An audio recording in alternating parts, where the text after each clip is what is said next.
বর্ষায় নৌকা আর শুকনো মৌসুমে অস্থায়ী কাঠের সেতু, এভাবেই বছরের পর বছর জীবনের ঝুঁকি নিয়ে সোমেশ্বরী নদী পার হচ্ছেন নেত্রকোনার দুর্গাপুর উপজেলার হাজারো মানুষ। স্থানীয়দের পাশাপাশি চরম ভোগান্তিতে পড়তে হচ্ছে দেশের বিভিন্ন প্রান্ত থেকে আসা পর্যটকদেরও। একটি স্থায়ী সেতুর অভাবে প্রতিদিনই পোহাতে হচ্ছে এমন দুর্ভোগ। স্থানীয়দের প্রশ্ন, কবে শেষ হবে এই ভোগান্তি আর কবে মিলবে নিরাপদ যাতায়াতের নিশ্চয়তা।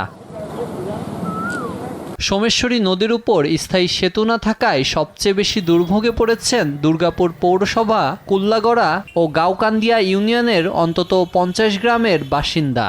শিক্ষা, চিকিৎসা, ব্যবসা বাণিজ্য সহ নিত্য প্রয়োজনীয় কাজে প্রতিদিনই নদী পার হতে গিয়ে সময়, অর্থ ও জীবনের ঝুঁকির মুখে পড়ছেন তারা। নৌকায় পার হওয়া অনেক কষ্টকর, অনেক সময় নৌকা ডুবি হয়, প্রাণহানি হয়। এই এক বৈঠকে যেটা পাশ হয়েছে এটা যদি কার্যকরী হয় তাহলে এই পার ওই পার কোনো পার্থক্য থাকবে না। দেশের অন্যতম দর্শনীয় পর্যটন কেন্দ্র সাদামাটির পাহাড়, বিজয়পুর সহ বিভিন্ন পর্যটন এলাকায় যেতে হয় এই পথ দিয়েই। ফলে নদী পারাপারের দুর্ভোগে বিড়ম্বনায় পড়ছেন পর্যটকরাও।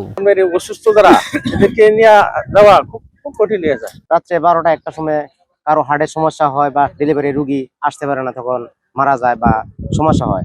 তো আমরা আপনার ম্যাপে দেখলাম যে এটা আপনার বাই রোডে যাওয়া যায়, পরে জানলাম যে বাই রোডে যাওয়া যায় না। আমরা গাড়িটা এখানে রেখে ট্রলারে পার হয়ে তারপর আমরা গেলাম। এদিকে স্বস্তির খবর দিয়েছে সড়ক বিভাগ। কর্মকর্তারা জানিয়েছেন, সোমেশ্বরী নদীর উপর সেতু নির্মাণ প্রকল্প ইতোমধ্যেই একনেকের অনুমোদন পেয়েছে।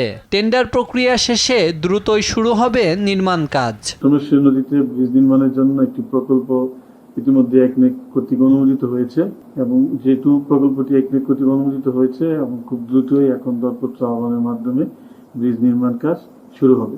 দীর্ঘদিনের অপেক্ষার পর সোমেশ্বরী নদীর উপর স্থায়ী সেতু নির্মাণের অপেক্ষায় স্থানীয় বাসিন্দা ও পর্যটকরা।